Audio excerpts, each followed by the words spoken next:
안녕하세요. 오늘도 사연살롱을 찾아주셔서 감사합니다. 저희 엄마는 일찍이 아빠와 사별하시고 슈퍼우먼처럼 사셨거든요. 저는 엄마가 편하게 푹 자는 모습을 본 적이 없을 정도였는데 늘 바쁘게 무언가를 하시는 모습만 뇌리에 박혀 있어요. 덕분에 저랑 남동생은 어려운 형편임에도 큰 어려움 없이 자랐는데 저도 엄마가 되고 이렇게 아픈 엄마를 보고 있자니 이게 다 저희 엄마의 젊음과 건강을 갈아 만든 희생이었음을 깨닫게 되었네요. 엄마 덕분에 저도 남동생도 서울에 있는 4년제 대학 나오고 어디 가서 무시당하지 않게 잘 살았는데 엄마가 암에 걸리고 모든 것이 부질없게 느껴졌어요. 그리고 저희 엄마가 암에 걸리고 어찌 보면 그로 인해 저는 이혼 수순까지 밟게 되었는데 엄마 때문에 이혼했다는 말은 좀 그렇지만 그 일이 스위치가 되었던 건 사실이에요. 그리고 사람이 어디까지 이기적일 수 있을까 그런 생각을 하며 17년의 결혼 생활을 과감하게 끝내버렸는데요. 말은 간단하지만 그 과정은 간단하지 않았네요. 이혼하는 데만 1년이 걸렸거든요. 아니요, 1년이 넘죠. 지금 생각하면 참 거머리 같은 사람들이었는데 이제는 인과응보 권선징악이라고 그간 켜켜이 쌓여있던 답답함을 날려버리고 요즘처럼 평등과 권리에 대한 인식이 높은 시대에 이런 말도 안 되는 사람들도 있다는 것을 세상에 밝히고자 제 사연을 보내봅니다. 우선 저랑 전 남편은 제가 다니던 회사 대표님의 소개로 만났어요. 제가 20대 후반까지는 좋은 나이에도 불구하고 어려운 집안 형편에 보탬이 되고자 연애는커녕 일만 했거든요. 심지어 옷도 잘 사지 않고 화장도 하지 않고 검소하게 살았는데요. 그래서 그런 제 모습을 보고 수수하고 참하다며 저를 예쁘게 봐주시는 어른들이 덜어 있었는데 제가 다니고 있던 회사 사장님도 그런 분 중에 한 분이셨어요. 제가 장녀로서 집안에 보탬이 되고자 하는 마음을 높게 평가해 주셨고 딸 같다며 신경을 많이 써주셨는데 그래서인지 직접 맞선 자리를 주선하셨어요. 내가 미영씨 생각해서 특별히 마련한 자리야. 나랑 호영호재하는 집 아들인데 사람이 참 긍정적이고 유쾌하더라고. 그리고 무엇보다 여유가 많은 집이니 돈 때문에 힘든 일도 없을 거고 그 집은 마나님도 없고 딸도 없어서 며느리 보면 아주 뿌다와들고 잘 거라고 그 동생이 입에 침이 마르도록 떠들었어. 그러니 나 믿고 그 집 아들 한번 만나봐. 네? 아니 그래도 저는 아직까진 누굴 만날 생각이 없는데. 에이, 미영씨는 뭐 평생 20대야. 젊은 것도 다 한때야. 그만하면 집에도 할 만큼 했고 이제는 미영씨가 대접받고 잘 살아야지. 내가 오죽하면 이렇게 주선을 다 나서겠어. 나도 미영씨가 꼭 내 딸 같고 잘 살았으면 좋겠다는 마음에 오지랖을 부리는 거야. 부담 가질 필요는 없으니까 그냥 만나만 봐. 사람도 계속 만나봐야 사람 보는 눈도 생겨. 사장님은 당신이 보증하는 사람의 자녀라며 적극적으로 푸시를 하셨어요. 그리고 다른 사람도 아닌 저에게 월급 주는 사람의 호의라 차마 거절하지 못하고 이름도 낯선 맞선 자리에 나가게 되었는데 정말로 별 기대 없이 나간 자리여서 그런지 남편을 만나도 별다른 호감이 생기진 않더라고요. 제가 뭐 사람을 많이 못 만나봐서 그런 걸 수도 있는데 그냥 사람이 가벼워 보이고 사치스러운 사람 같아서 별로였어요. 하지만 면전에 대고 별로라고 할 수 없으니 최대한 예의를 지켜 그 자리를 마무리했는데 문제는 이 남자는 제가 무척이나 마음에 들었다는 거였죠. 그 후 적극적인 구애가 시작되었고 저의 태도가 내숭이라고 생각한 건지 저의 소극적인 거절은 먹히지 않았는데 그러다 무슨 운명의 장난인지 제 마음이 180도 바뀌는 사건이 일어났어요. 제가 퇴근길에 교통사고를 당하게 되었는데 정신을 차리니 남편이 제 간호를 하고 있더라고요. 그것도 호텔 같은 1인실에서 처음 받아보는 호사를 누렸는데 놀란 저희 엄마도 진정시켜드리고 하나부터 10까지 정말 극진하게 저를 보살펴주더라고요. 그렇다고 제가 그런 호의를 받았다고 마음을 바꾼 건 아니었는데 저는 부담스럽다고 계속 이야기했지만 남편은 자기가 좋아서 하는 일이고 자기를 거절해도 괜찮다며 지금은 빨리 낫는 것만 신경 쓰라고 하는데 시간이 지남에 따라 불편했던 마음이 조금씩 변하게 되었어요. 그저 가볍고 고생이라는 걸 몰라 철없는 도련님이라고 생각했는데 사람이 꼬인 게 없고 순수하며 사장님 말처럼 긍정적이고 유쾌한 사람이더라고요. 그래서인지 병원에 있는 건데도 하나도 지루하지 않았고 처음 받아보는 공주 대접이 어쩐지 어색하긴 했지만 싫지 않은 것이 사실이었는데요. 결정적으로 남편이 저희 가족에게도 세심하게 신경 써주는 모습이 너무 좋았어요. 제가 입원하고 여러모로 걱정이 많았을 저희 엄마에게 걱정할 거 하나도 없다며 오히려 저희 엄마가 병원에 오실 때마다 직접 나가 맛있는 음식도 사오고 또 돌아가실 때는 직접 차로 모셔다 드리는 정성을 보였는데 내 가족에게도 저리 잘하는 사람이라면 제대로 만나보고 싶다는 생각을 갖게 되었어요. 원래 사람은 자기 자신이 가장 나약할 때 옆에 있어 주고 도와주는 사람을 잊지 못하잖아요. 그래서 퇴원을 앞두고 이젠 저 사람과 하루 종일 같이 못 있는다는 사실이 어쩐지 서운해졌는데 저희의 만남의 시작은 그 마음부터가 시작이었죠. 마음이 바뀌니 그 사람의 모든 것이 달리 보였거든요. 그리고 저는 늘 돈이 무섭고 공기나 물처럼 살기 위해 필요한 거라고 생각했는데 남편을 만나고 나서는 돈이 즐거운 시간과 행복한 추억을 만들어줄 수 있다는 것을 깨달았어요. 돈이 없으니 사람이 주눅이 들고 또 돈에 집착하니 여유도 없었는데 남편을 보니 저희 그런 점이 하나도 없고 오히려 멋있어 보이더라고요. 그래서인지 제 친한 친구들은 그런 남자를 무조건 잡아야지 왜 튕기냐며 이참에 시집 잘 가서 팔자 좀 고쳐보라는 우스갯소리를 했는데 그때 처음으로 욕심이 났어요. 하지만 맹세코 돈만 보고 욕심이 난 건 아니었는데 사람이 이렇게나 좋은데 돈까지 많으니 다른 여자들이 가로채 갈까 그제서야 조바심이 나더라고요. 그래서 그 이후에는 서툴지만 저도 제 마음을 남편에게 표현하려 노력했고 저희는 1년 반 연애를 하면서 결혼까지 쭉 하게 되었어요. 그리고 사장님 말처럼 혼자 오래 계셨던 시아버님은 저를 보자마자 마음에 들어 하셨는데요. 저를 처음 소개해준 사장님이 그렇게 제 칭찬을 했다며 당신은 저를 만나지 않았을 때부터 이미 저를 며느리감으로 생각하고 계셨답니다. 저 늙은 사람이 무슨 오바인가 싶겠지만 우리 아들이 정신을 못 차리는 거 보고 또 형님이 그렇게 칭찬을 하니 내가 미영 씨를 마다할 이유가 뭐가 있나. 물론 남자들이 사는 집이라 미영 씨가 싫을 수도 있는데 우리가 잘할게. 들었지? 내가 아주 며느리만 보면 떠받들고 살 거라는 말. 아, 네. 그런데 말 편하게 하세요. 미영이라고 부르셔도 됩니다. 정말? 이렇게 바로 허락해 주는 건가? 나는 딸이 없어서 며느리 보면 꼭 이름을 불러주고 싶었거든. 우리 미영이는 뭘 좋아해? 내가 음식 장사를 오래 해서 음식이라면 못하는 게 없는데 이놈이 무조건 나가서 먹자고 해서 오늘은 아무것도 준비를 못했어. 대신 좋아하는 거 알려주면 다음엔 내가 손수 만들어 대접할 테니 말만 하라고. 아휴, 드디어 최복남 인생에도 이런 날이 오네. 부족한 거 투성이겠지만 우리 부자지간 잘 부탁해.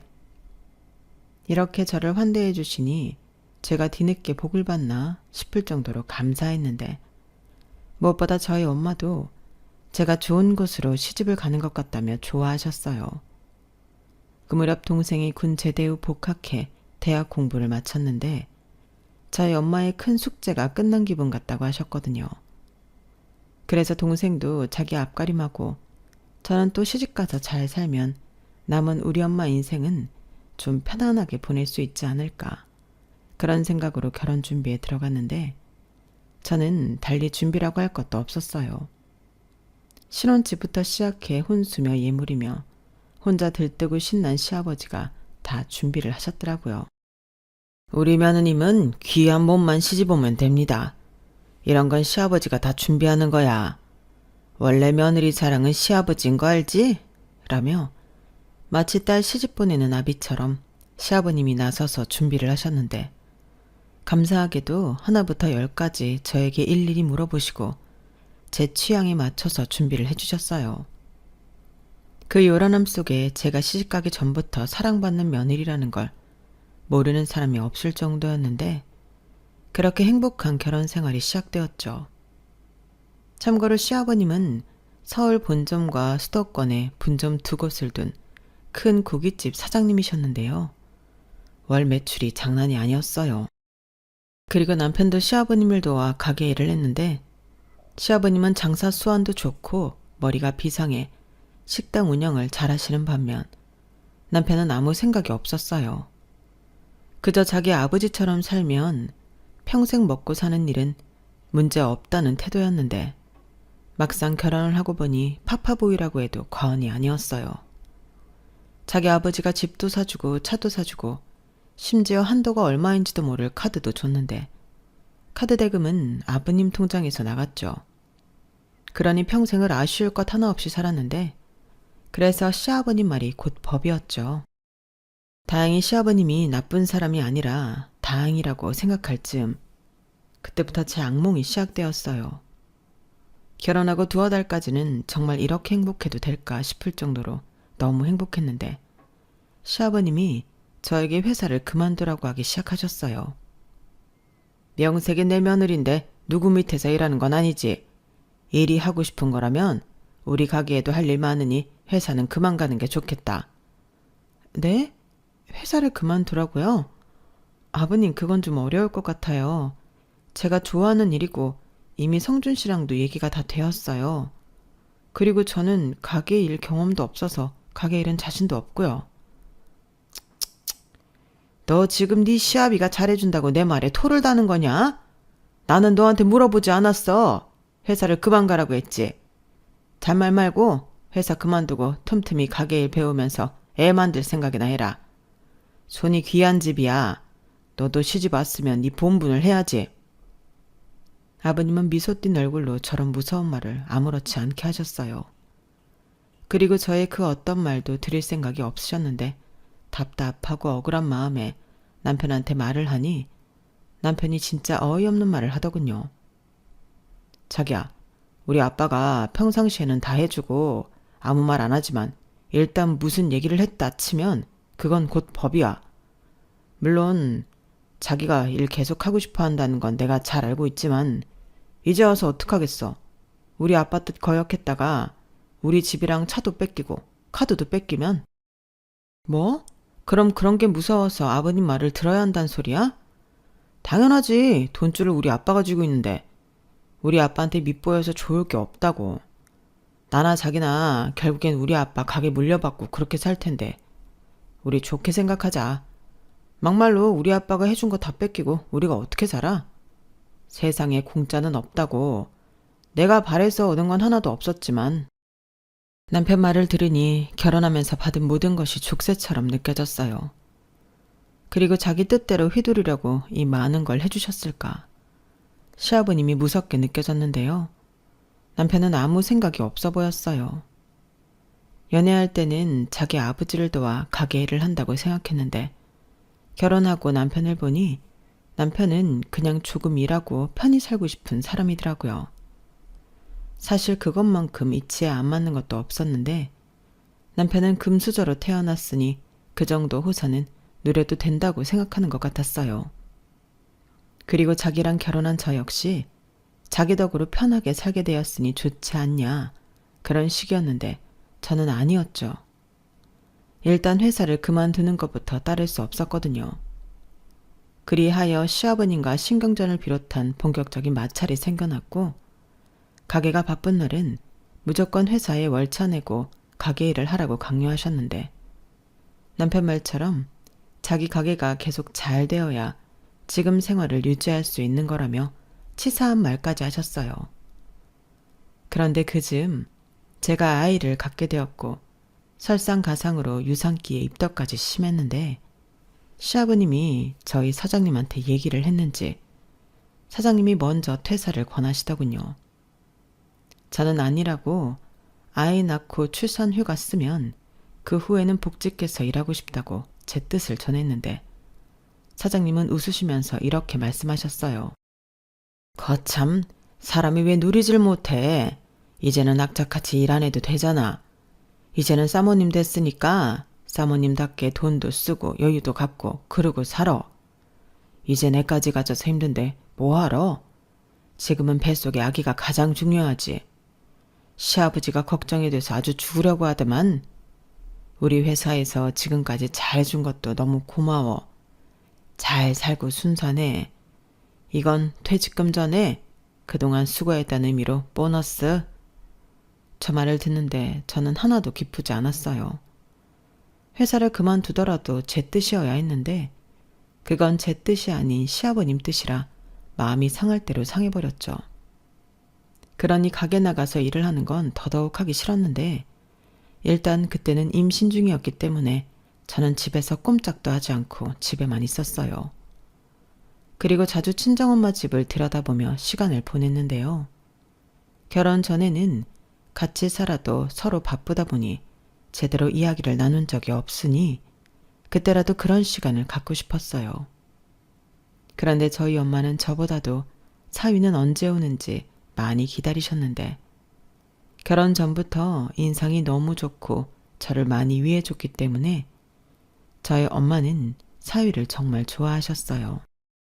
하지만 그렇게 살갑고 다정했던 사이였던 남편은 결혼 후 그 빈도가 적어지기 시작하더니 나중엔 처가댁엔 얼굴 한 번을 보이지 않았는데 오히려 임신한 몸으로 제가 친정에 자주 가니 왜 그렇게 친정을 가냐며 타박을 하더군요.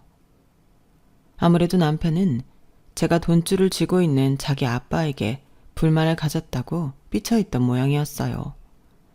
그리고 치사하게 제가 시아버님에게 잘하지 않은 이상 생활비며 제가 쓰는 카드까지 통제하려 했는데 보고 자란 게 그런 거라고.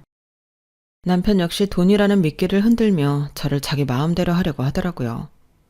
그리고 이런 사실을 시아버님도 알고 계셨는데 두 부자가 이러려고 저에게 직장을 그만두라고 했나 싶은 생각마저 들었고 그제야 제가 시아버님께 받은 것들이 독이라는 것을 깨달았어요. 하지만 제가 여기서 무언가를 하기엔 늦어버렸죠. 결국 저는 현실에 타협하고 말았어요.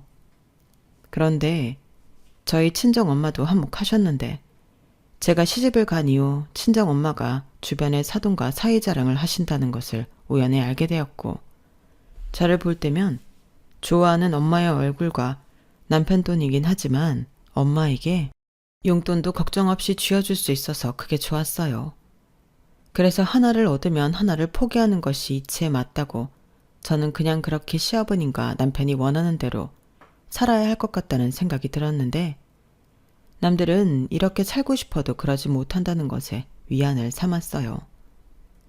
제가 출산하고 아이가 돌이 지나니 며느리를 아끼고 사랑한다던 시아버님은 저를 마치 5분 대기조처럼 가게에 불러 일을 시키셨고 원래도 직원들을 잘 믿지 못하는데 저는 가족이라 마음이 놓인다며 저에게 온갖 일을 시키시더라고요.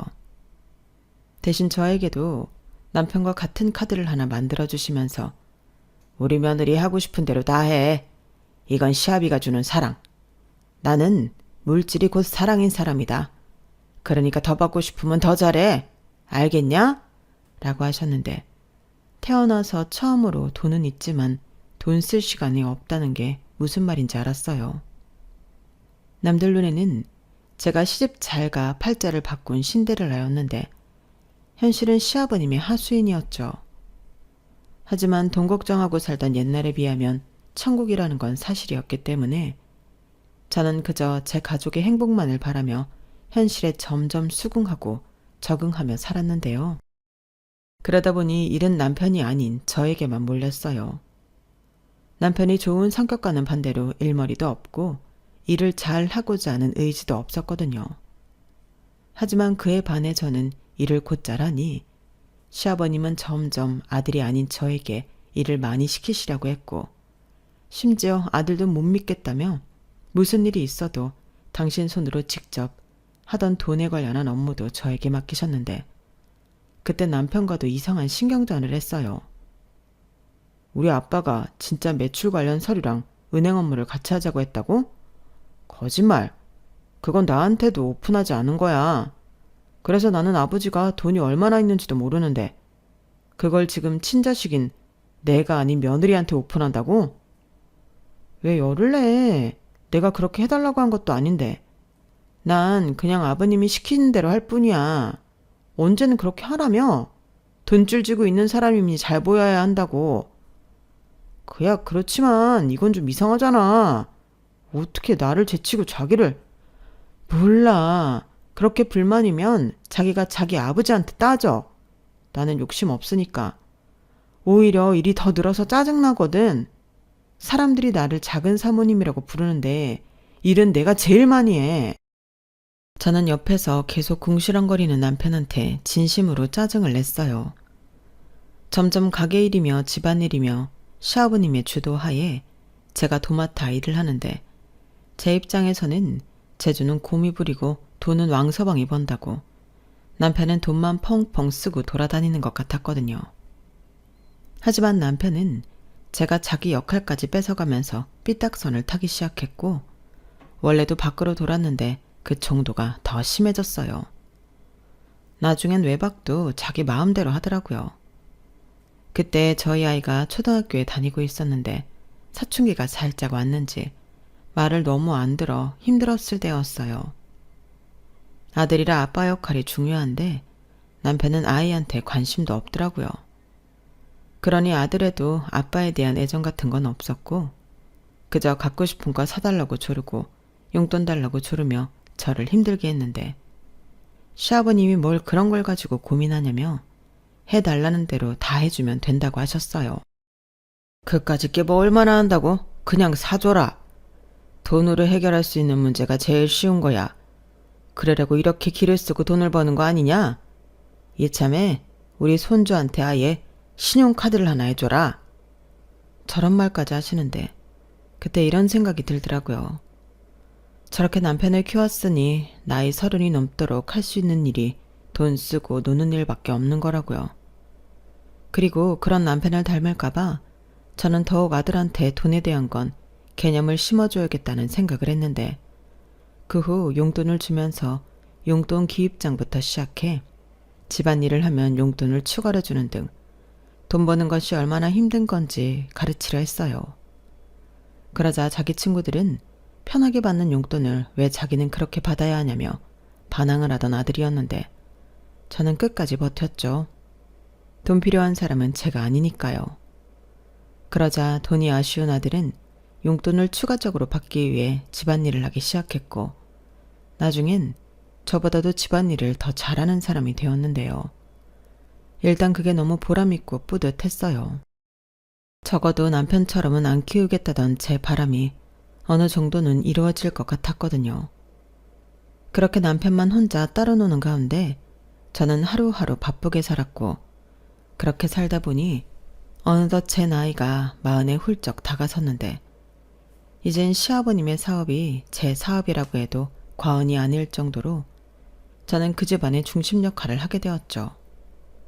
시아버님은 그런 저를 옆에서 잘한다 잘한다 하시며 차도 외제차로 뽑아주시고 밖에서도 며느리 자랑을 엄청 하고 다니셨어요.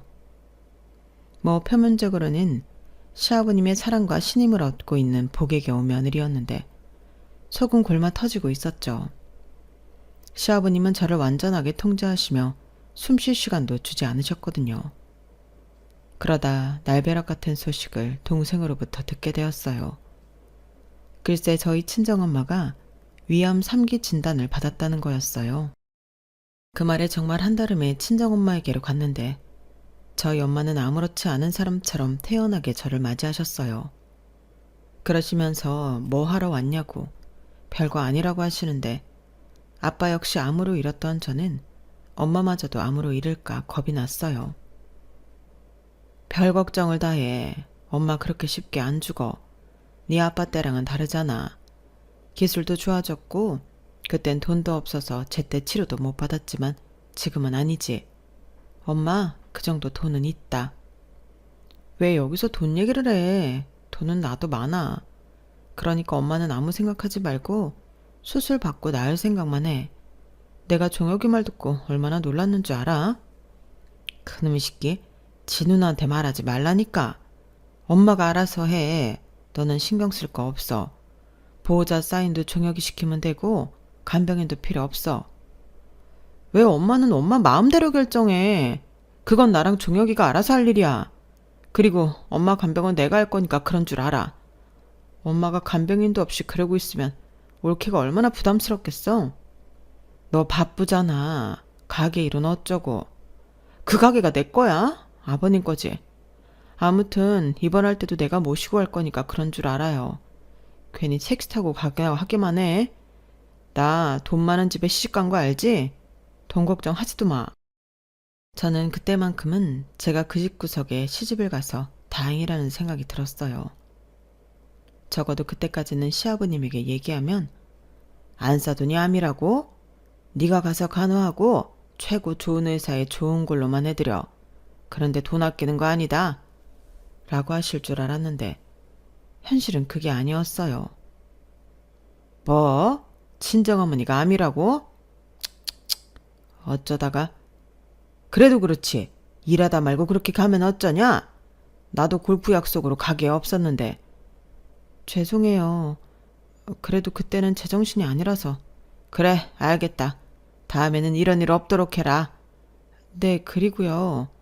제가 저희 엄마 간병을 하고 싶은데요. 뭐? 간병이는 어쩌고 네가 간병을 해?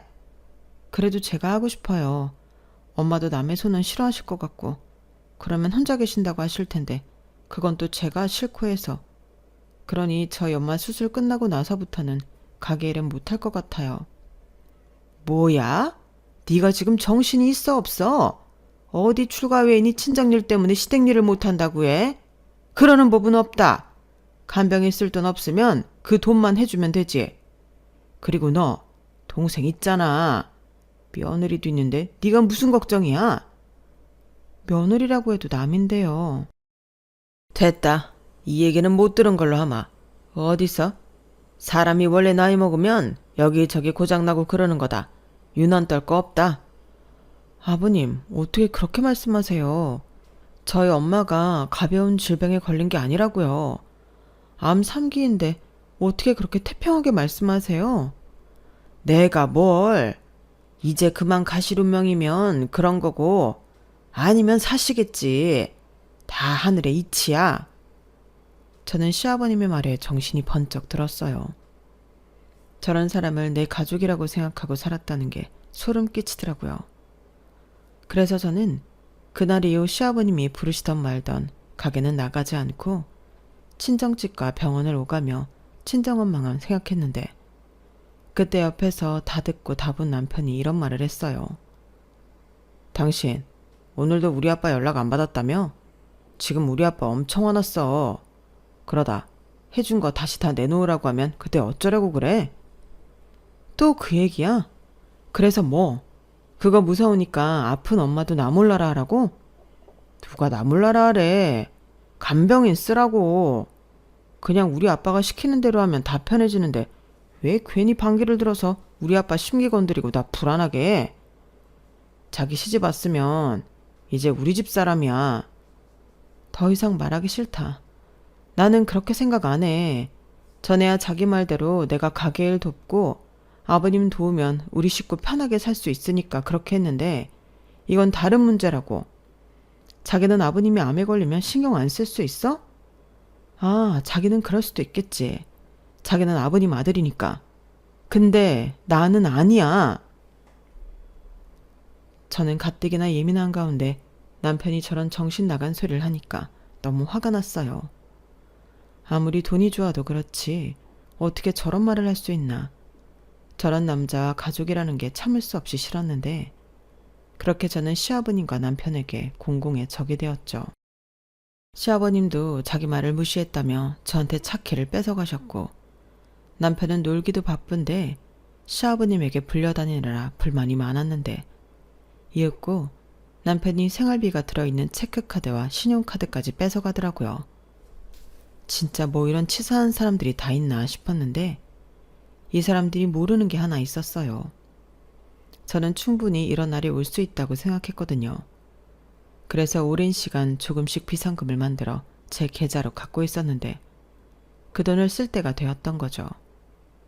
그래서 저는 문제 부자지간의 치사한 행태에도 굴하지 않고 아이의 짐을 챙겨서 친정엄마가 입원한 병원에 머물렀는데 아들아이한테도 사정을 얘기해뒀어요. 다행히 아들애는 엄마 손이 많이 필요하지 않은 나이고 또 엄마의 상황이 어떤지 알고 있어서 저는 마음 편히 친정엄마를 돌봐드렸는데 시아버님에게 연락이 오더군요. 그래, 안사돈은 좀 어떠시냐? 그렇게 가족들 다 내팽개치고 친정엄마한테 매달려 있으니 좋으냐? 내가 가진 거 하나도 없고 내세울 것도 하나 없는 너를 얼마나 예뻐했는데 나를 배신해?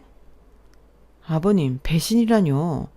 그리고 자식이 부모가 아프면 돌봐드리는 게 당연하죠. 애당초 아버님이랑 그 애가 저희 엄마가 아프신데 저한테 그러실 줄 몰랐어요. 저는 자식된 도리를 할 뿐입니다. 그래, 너는 자식된 도리라고 하면서 며느리 도리는 하지 않은 이기적인 아이구나. 그래도 내가 사람이 모질지 못해서 기회를 줄 테니 다시 가게 나와서 일도 하라. 지금 내 가게가 엉망진창이야. 내가 다시 차랑 카드 주마. 아버님, 진짜 계속 이러실 거예요? 제가 그깟 차랑 카드에 마음 바꿀 것 같아요? 이제 수술도 끝났고 네가 그만큼 했으면 나머지는 동생네가 해도 되잖아. 너 내 가게 망하면 너도 가진 거 다 내놔야 해. 저 말까지 듣는데 머리가 맑아지는 것 같았어요. 이런 썩어빠진 생각을 하고 있는 사람에게 그만 놀아나고 싶더라고요. 아들아이도 이젠 제법 컸고 돈이야 당연히 아쉽지만 이런 대우를 받으며 받고 싶은 돈은 아니었기에 이혼할 결심을 했는데 그 후로 보름 정도가 지났을까? 남편이 울면서 연락을 했어요. 우리 아빠 간암이래. 얼굴이 자꾸 노래지는 게 이상해서 검사를 받았는데 그게 황달 증상이었고 벌써 암이 많이 진행돼서 이식자를 찾아야 할 판이야. 자기야, 지금 장모님이 급한 게 아니야. 급한 사람은 우리 아빠라고. 내가 다 잘못했어. 그러니까 제발 우리한테 돌아와. 남편은 거의 오열하듯이 말했어요. 그리고 이혼 생각은 있어도 시아버님이 아프다고 하니 더는 외면할 순 없어서 일단 집에 가봤어요. 그러자 시아버님이 저희 집에 계셨고 얼굴을 보니 예전과는 확실히 다르시더라고요. 왔니? 너는 내가 죽는다는 소리가 들려야 움직이는구나. 나 내일 입원이다. 그러니 너도 준비해. 네? 제가 뭘 준비해요? 당연히 너도 나랑 같이 병원에 들어가야지. 친정엄마한테는 그렇게 하더니 왜? 시아버지한테는 못하겠냐? 아니, 이 사람도 있는데 제가 아버님을 간병해야 하나요? 여러모로 불편하시죠? 아니, 나는 쟤보다 네가 편하다. 네가 편하니까 가게 일도 너한테 맡기고 그런 거지. 내가 가게를 오래 비울 수 없어서 빨리 준비하느라 돈을 많이 썼어.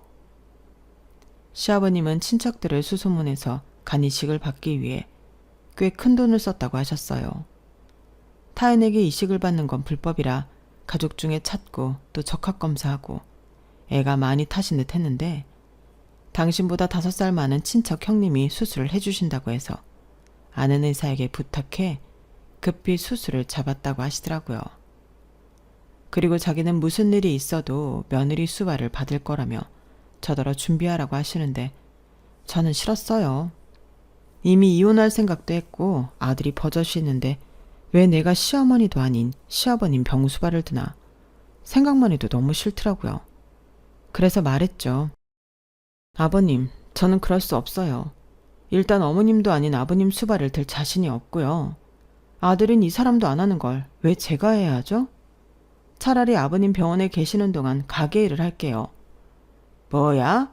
너는 지금 시아비가 큰 수술을 앞두고 아프다고 하는데 그걸 핑계라고 하는 거야? 내가 사준 집에서 편하게 살고 내가 준 돈으로 떵떵거리고 살았으면서 이제 와서 못하겠다? 저런 양심도 없는 것을 봤나? 그래 자기야, 자기 진짜 염치 없다.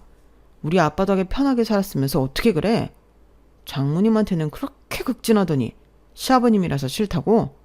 자기 그런 여자였어? 잔말 말고 짐 싸. 남편은 뭘 잘했다고 저한테 대려 큰 소리를 쳤어요. 자기 아버지가 옆에 있으니 아주 기세등등하더군요. 하지만 저는 눈 하나 깜짝하지 않았어요. 그리고 분위기가 험악해지자 자기 방에 있던 아들이 나와 제 앞을 막아섰는데요. 왜 다들 엄마한테만 그래? 우리 엄마가 뭘 그렇게 잘못했다고? 외할머니 아프셔서 병간호 한 게 그게 잘못이야? 그러는 아빠는 왜 할아버지 병간호 안 하는데? 아빠가 친아들이면 아빠가 해. 뭐야? 이놈아, 너 어른들 얘기하는데 왜 끼어들어? 엄마가 그러라고 시키든? 아빠는 엄마랑 같이 산 세월이 얼만데 엄마를 몰라? 엄마가 나한테 그딴 거나 시킬 사람이야? 아빠나 잘해. 나 엄마 없을 때 아빠 통화하는 소리 다 들었어. 아빠, 엄마 몰래 바람 피우고 있는 중이잖아? 야, 무슨 소리야? 아빠가 언제? 왜? 어제 저녁에도 엄마한테 막 우는 척하고 전화하더니 바로 유나라는 여자한테 전화해서 노가리 깠잖아. 내가 다 들었어. 이놈 새끼야. 야, 증거 있어? 시끄러워. 어디서 어른 앞에서 소란을 떨어? 동욱이 너도 아무리 네 엄마 편이라고 해도 이러면 안 되는 거야. 지금은 할아버지가 아프니까 이 정도로 넘어가지만 또 한 번만 이런 상황 만들면 그때는 홍구멍을 내줄 줄 알아? 할애비 말 알아들었어? 아니요. 저는 할아버지 말 듣고 싶지 않아요. 제가 아직 어린 건 맞지만 뭐가 옳고 그른지는 안다고요. 저희 엄마한테 함부로 하지 마세요. 할아버지야말로 돈 많으니까 간병인 쓰면 되잖아요. 뭐? 저런? 아버님, 동욱이 말 틀린 거 하나도 없어요. 그리고 당신, 내가 밖으로 나돌아 다닐 때 의심은 했다. 근데 결국엔 당신도 그런 종자였구나. 됐네. 나는 돈 가지고 사람 무섭게 하는 1인 집구석이랑은 이만 영 끊고 살고 싶어. 이혼해. 뭐? 이혼? 누구 맘대로 이혼이야. 내가 뭐 바람 피웠다고 위자료 줄 줄 알아? 자기 입으로 잘도 말하네. 그럼 바람 펴놓고 위자료도 안 주려고? 합의 이혼할 거 아니면 소송할 테니 그런 줄 알아. 그리고 아버님도 간 이식자 찾으셨으니 수술 잘 받으시고 쾌차하세요. 저는 이제 그만 꼭두가식 노릇 그만하겠습니다. 제가 뭐 아버님 돈 때문에 여태 참고 산 줄 아세요? 결혼하기 전에 이딴 집인 거 알았으면 아무리 돈 때문에 힘들게 살았어도 시집 오지 않았어요. 저는 그렇게 제 속에 있는 말을 모두 꺼내놓고 남은 짐마저 쌌어요. 남편이 짐 싸라고 손수 큰 캐리어까지 내던졌는데 그 캐리어 짐을 싸기 시작했죠. 그리고 아들 아이 역시 이런 집에 엄마도 없이 살고 싶지 않다며 짐을 쌌는데 이런 말 유치하고 이상하게 들릴 수 있겠지만 아들아이가 든든했어요. 적어도 제가 아들은 남편처럼 키우지 않아 다행이라는 생각이 들었죠. 그리고 저는 곧장 친정에 가서 짐을 풀었고 그때는 한창 항암 중이던 친정엄마는 잠시 충격을 받았는데 제가 거짓말을 한 게 있어서 그랬어요. 이게 다 무슨 일이야? 너 집에서 허락해줘서 여기 있는 거 아니었어? 그게 나 사실 엄마가 아는 것처럼 그렇게 잘 살지 못했어. 밖으로 나돌기만 하는 남편에 나를 끝도 없이 통제하는 시아버지까지 나 정말 힘들었거든.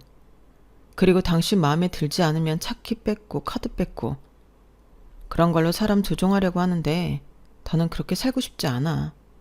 그래서 이혼해. 그딴 집 뭐가 좋다고 지금까지 네 속을 끓이면서 살았니? 그게 동욱이도 있고 엄마도 나 결혼하고 좋아했잖아. 나만 참으면 으휴 누가 너더러 참고 살래. 나는 그런 줄도 모르고 우리 사위 같은 사람 없고 우리 사돈 같은 사람도 없다고 감사했는데 감사는 개뿔. 진짜 그런 인간 같지도 않은 사람들이 또 어딨니? 당장 갈라서.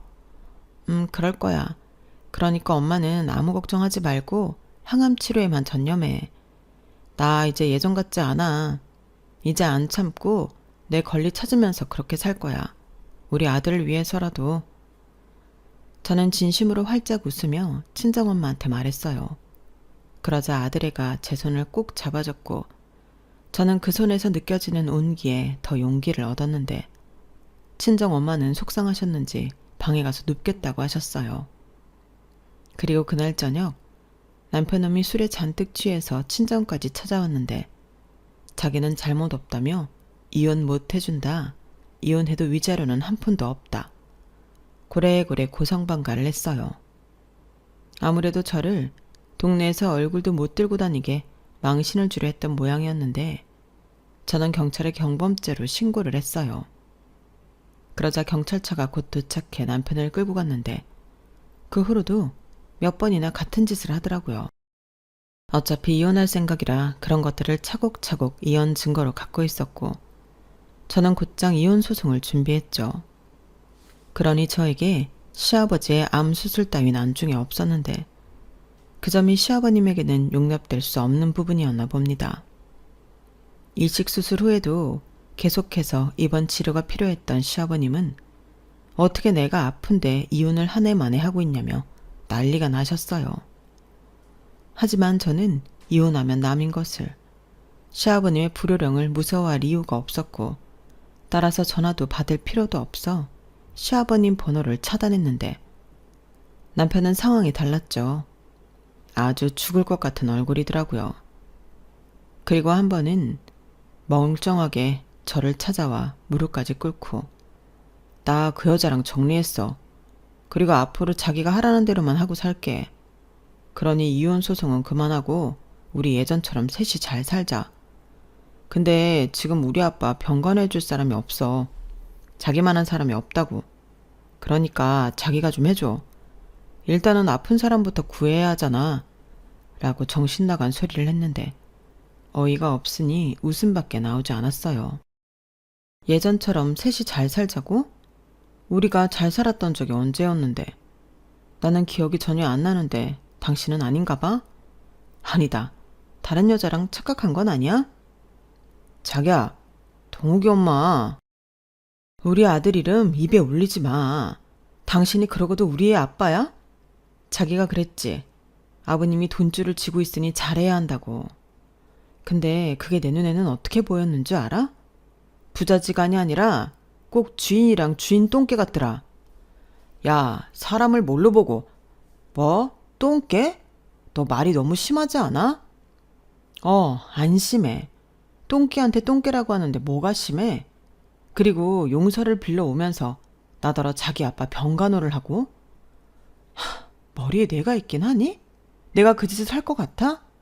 나는 싫다고. 아픈 사람부터 구하자고? 근데 너는 왜 우리 엄마 아플 때 외면했어? 아니지, 이건 외면이 아니라 나더러 가지 말라고 했으니 더한 짓이지. 그거야, 나도 우리 아빠가 암에 걸릴 줄 몰랐지.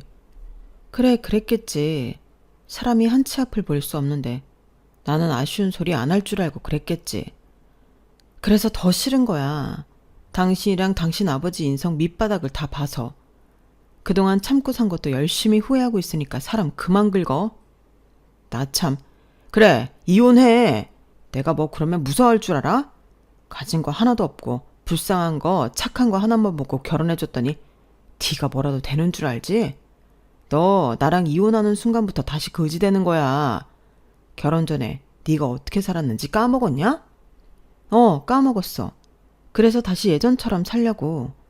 내가 그땐 돈만 없을 뿐이지 참 사는 게 보람 있고 즐거웠거든.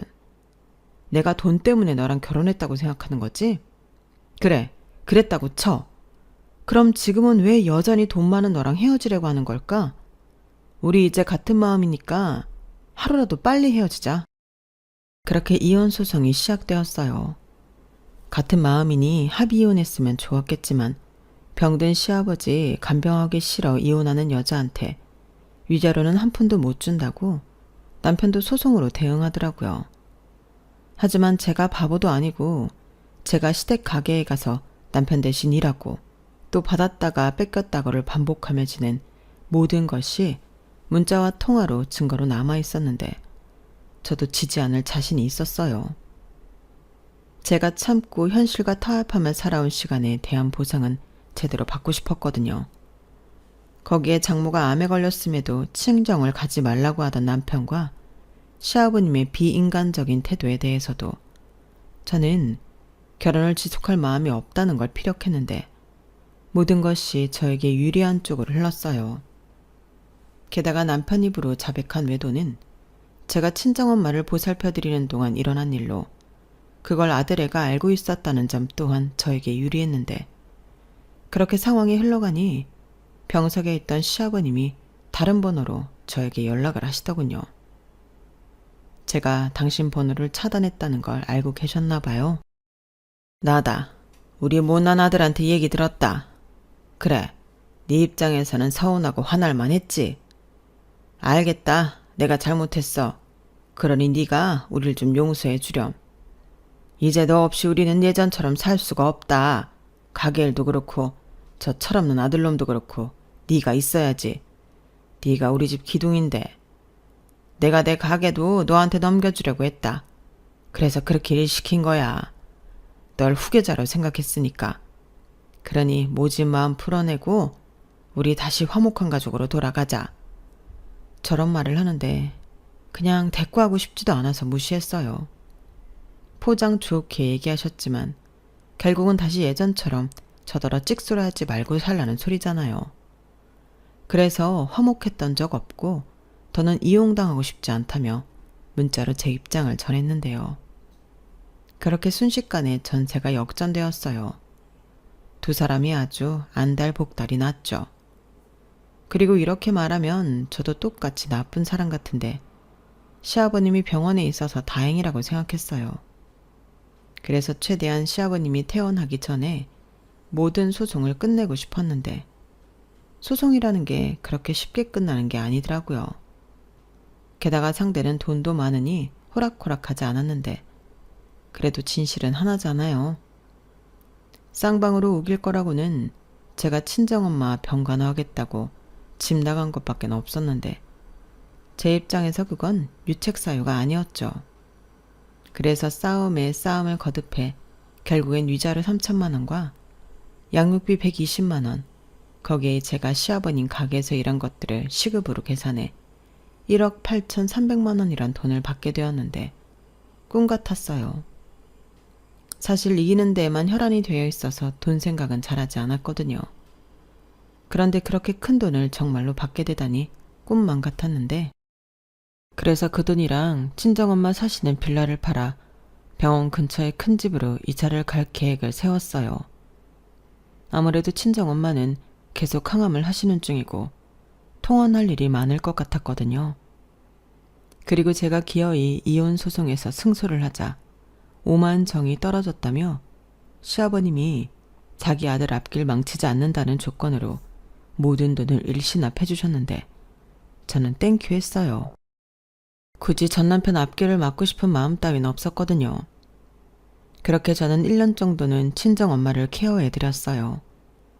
그리고 틈틈이 다시 일을 하기 위해 취업 준비를 했는데 친정엄마를 돌봐드리면서 요양보호사에 대해 관심이 많아져서 그쪽으로 취업을 하면 좋겠다는 생각이었어요. 그리고 고맙게도 아들아이가 저를 참 많이 도와줬는데 제가 신경을 많이 써주지 못하는데도 알아서 공부도 잘하고 학교에서는 모범생으로 반장이며 회장이며 잘 커졌어요. 저는 그 점이 지금까지도 고맙고 미안하기만 한데 아들이 이렇게 말하더라고요. 나는 그때 내가 어떻게 살아야 하는 건지 진지하게 고민했고 깨달았어. 그러니까 이건 엄마가 미안해할 일이 아니야. 오히려 내가 진짜 중요한 걸 알게 됐으니 내가 엄마한테 감사해야 할 일이지. 엄마, 나는 정말 아빠 같은 어른은 되지 않을 거야. 저 말을 듣는데 언제 우리 아들이 이만큼 컸을까 눈물이 핑 돌았어요. 그리고 현재 아들은 고등학교에 가서도 스스로 공부도 하고 그 밖에 좋아하는 취미와 교우관계를 유지하며 말썽 한번 부리지 않고 제 든든한 버팀목이 되어주고 있고 친정엄마는 더 이상 하음이 필요하지 않고 일상생활을 할 수 있을 정도로 건강을 많이 회복하셨어요. 그리하여 저는 아직 초짜긴 하지만 본격적인 요양보호사 일을 하고 있는데 매일 힘들지만 적성에 맞는지 보람을 느끼며 살고 있어요. 그리고 저랑 이혼한 후 그 문제의 부자지간은 제대로 망해버렸는데요. 일단 일시급으로 저에게 큰돈을 준 시아버님은 가게가 잘 되어 그 돈을 복구할 수 있을 거라고 생각했지만 그게 되지 않았어요. 당신 병원비도 만만찮았는데 아픈 시아버님 대신 경영을 맡은 남편이 제대로 가게 3개를 말아먹으면서 몇십억의 빚더미에 올라앉은 거였죠. 개털이 된 남편이 저에게 자기를 도와달라며 저를 수소문해서 찾아왔는데 솔직히 그 말을 듣고 통쾌했네요. 제가 이혼 소송에서 승소한 것보다 더 기분이 좋더라고요. 돈이면 뭐든 되는 줄 알고 사람을 조종하고 통제하려고 했던 그들에겐 딱 알맞은 벌이었어요. 그렇게 쫄딱 망한 전 남편과 전 시아버님은 가진 걸 모두 날리고 집도 절도 없이 떠도는 신세가 되었고 서로를 원망하고 비난하며 사는 것 같은데 양육비도 벌써 반년 넘게 밀렸고 이걸로 이번 기회에 남편과는 아예 연을 끊을 생각이에요. 나중에 아들아이가 생각이 있으면 그건 아들의 판단에 맡기려고요. 이렇게 저는 이혼하고 다시 제 인생을 찾아 친정엄마와 잘 지내고 있습니다. 바람이 있다면 역시나 친정엄마가 완쾌 판정을 받는 거고요. 벌이는 많지 않지만 앞으로 우리 세 식구 행복하게 살았으면 좋겠습니다. 지금까지 소개하고 싶었던 제 이야기는 여기까지였어요.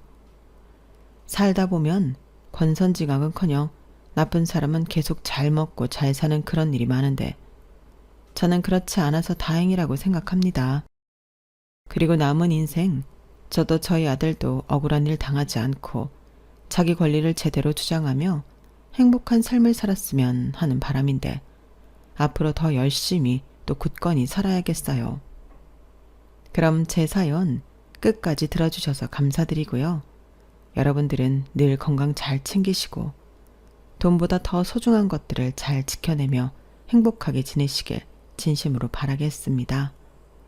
고맙습니다. 여러분, 사연 댓글에 응원과 현명한 조언 부탁드려요. 좋아요와 구독은 저에게 큰 힘이 됩니다. 오늘도 좋은 일 가득하세요.